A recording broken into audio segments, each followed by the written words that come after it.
क्या हुआ ब्रो? क्या सोच रहा है? Bro, I want a career in tech but I don't know where to start from. I wish there was a platform जो मुझे मेरे पेस पे मेरे पसंद के कोर्सेज सिखा पाता इन माई लैंग्वेजेस. क्यों? तूने लॉन्च पैड का नाम नहीं सुना? हाँ, no, what is that? Launchpad is a wonderful initiative started by Newton School, under which you can learn the basics of any programming language from the scratch. It doesn't matter if you have any background in tech or not, it helps you prepare from a very scratch level to the amazing full stack developer within just 6 months. It has courses starting from object-oriented programming, OOPS, Java, data structure algorithms, React.js, Node.js, Python and everything. And not just that, it has courses in English as well as in Hindi in case if you don't feel comfortable with one of the languages. Newton School has a tie-up with more than 300 best companies across the country, and it makes sure that its developers or the students are placed with one of the best companies in the country. ऐसे थोड़ी होता है, कुछ भी. Okay bro, मत मान. Excuse me brother, please link दे दो यार, please. The link is in the description. Hey guys, welcome back to Tech with Devang. Hope all of you are safe and doing well. This is your friend Devang Sharma, software development engineer at Cisco and your host and mentor for Complete Java series. This Complete Java series in collaboration with Newton School is an initiative to help you become a professional developer in Java. It doesn't matter if you are a freshman, a junior developer or a senior developer looking to excel your skills. I'm pretty sure there will be something for everybody in this security. Starting with the JDK JVM working basic levels to the most advanced level of Spring Boot, microservices architecture and Hibernate. There will be something that you can utilize from this Java series. With that being said, without a further ado, let's start the video.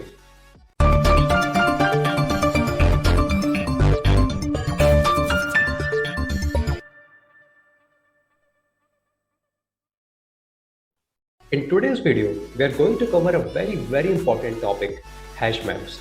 Hash map is not only important from interview perspective, but even for competitive exams. For example, GATE.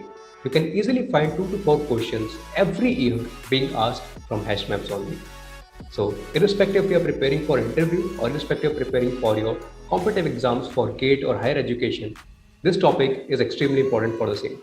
Let's start diving deep into it. So you must have heard about that hash maps are actually key value pairs. But how does that key value pairs are implemented?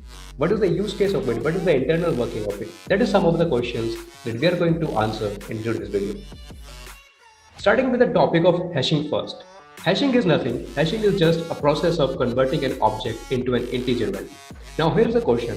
Why are we converting an object into an integer value? What do we gain out of it? Of course, that integer value actually helps as indexing and faster searches. Here's a point I would like to make. The ultimate use case of using a hash map is to search and retrieve the data in O1 time. O1 time means constant time. But that is the best case scenario. Because if we are not able to retrieve and insert the data in O1, it should go for as less time as possible. That is why the integer value helps in indexing to the hash table and for faster retrieval and insertions. Let's start with the topic first. What is hash map? Hash map is part of the Java collection framework which implements the map interface. Now, here's one very important thing.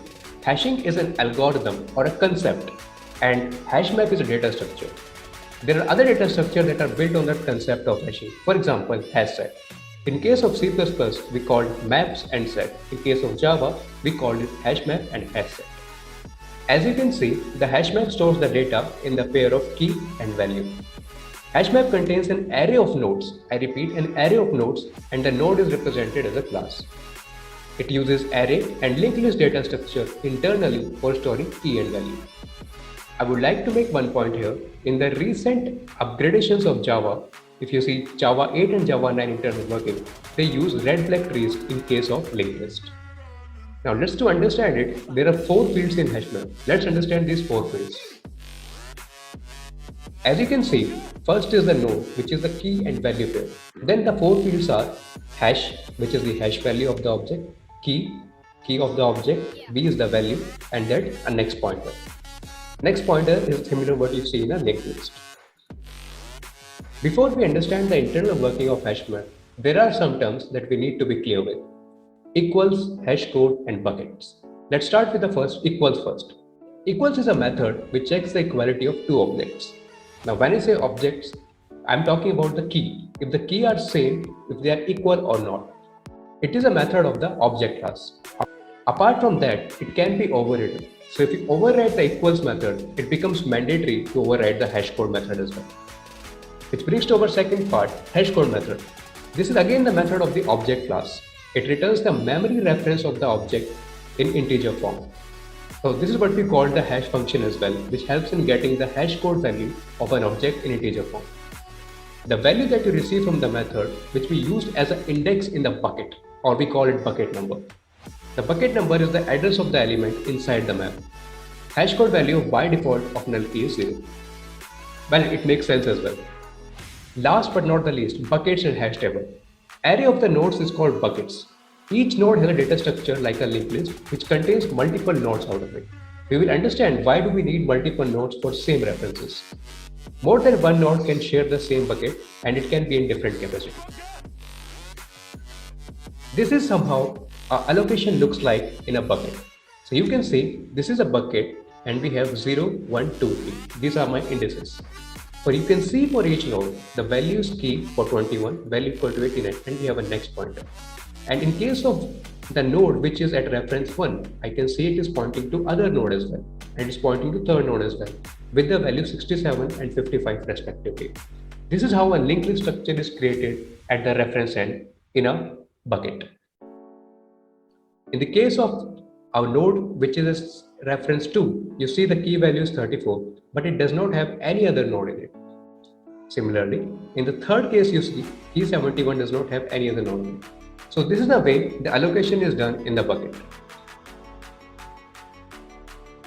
Now let's understand two very important functions in HashMap. These are put and get. Put is used to insert the key value pair, get is used to retrieve the data. So put is used for insertion, get is used for retrieval. Let's start with the put first. We use put method to insert the key and value pair in HashMap. The default size of HashMap is 16. So the value of indices will be 0 to 15. Let's take an example. If we want to insert 3 key value pairs in HashMap, I declared a HashMap of where my key is string and my value is integer. And I declared that HashMap and I put 3 values. Aman, which is a string, and integer 19, Newton School with the value 29, and Launchpad with the value 39. Now just to understand at which index which key value will be saved, right? So we call the put method. So the first thing that put method does is it calculates the hash code of the string or any value that you have done. So let's take the example of key Aman. So suppose the hash code of Aman is 2657860. To store the key in the memory, you first need to calculate the index of Aman. Let's see how do we calculate the index. Calculating index actually requires a formula, and the formula for calculating the index is hash code key binary and n-1. So you see here, the hash code value was 2657860 and 16 minus 1. So we do a binary and we get the value 4. N is the size of your array. So hence we get the calculate index of Aman is 4. So this is your memory representation, which will have values from 0 to 50. So at 4th index, you will have Aman, its value in the next pointer, and this is the key value that you got, 2657860. And the index that you got is 4. So it is stored at the index 4 in the hash table. Now you must be thinking, there can be case where the calculated index value might be same for 2 or more keys. Let's assume another example. You calculate the hash code for another key, Sunny. Now let's suppose the hash code that we get for Sunny is 63281940. Now to store the key in the same memory, you need to calculate the index just like we did the last time. We calculate the index, we get the same index as 4, which was with Aman as well. Now the value 4 is the computed index that will be stored in the hash table, right? So in this case, equals method check that both keys are equal or not. If they are equal, it will replace the value with the current value. Otherwise, it will connect the node to the next existing node. So you see, both the values of Aman and Sunny, they will be placed at the index 4 only. But how it will happen is, initially Aman came first, so the first node that is pointing to the Aman will be stored at the index 4, and the next node will be pointing to the next node of Aman. which is the Sunny node. This concept is called hash collision. So collision is what? When two or more objects have the same hash code value. This condition is called collision. And to avoid this collision, we use multiple methods like open addressing and separate chaining. And these methods are called hash collision. One of these methods include creating a linked list out of the structure. There are some other examples as well. Example, linear probing and quadratic probing, polynomial probing, and so on.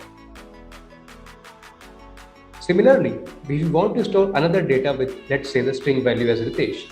So suppose you get the hash code as 2349873. So you calculate the index come out to be 1 using the same formula. The formula is this, 298373 and binary and 16 minus 1. So you get the value as 1. So at one index, Ritesh will be stored, and fourth index, there will be two nodes that will be stored, Aman and Sunny. I hope you get to understand the working of put method. Now let's go to the working of get method in HashMap. Get method is used to get the value by its key or for retrieval. It will not fetch the value if you don't know the key. When you get method is called, it first calculates the hash code of the key. Let's take an example and understand it. Suppose you want to fetch the key Aman. So these are the methods that will go through. First it will go is map.get new key Aman. So first of all, it will get his hash code value. As you see, the hash code value is 2657860. Now, it will calculate the index value using by index formula.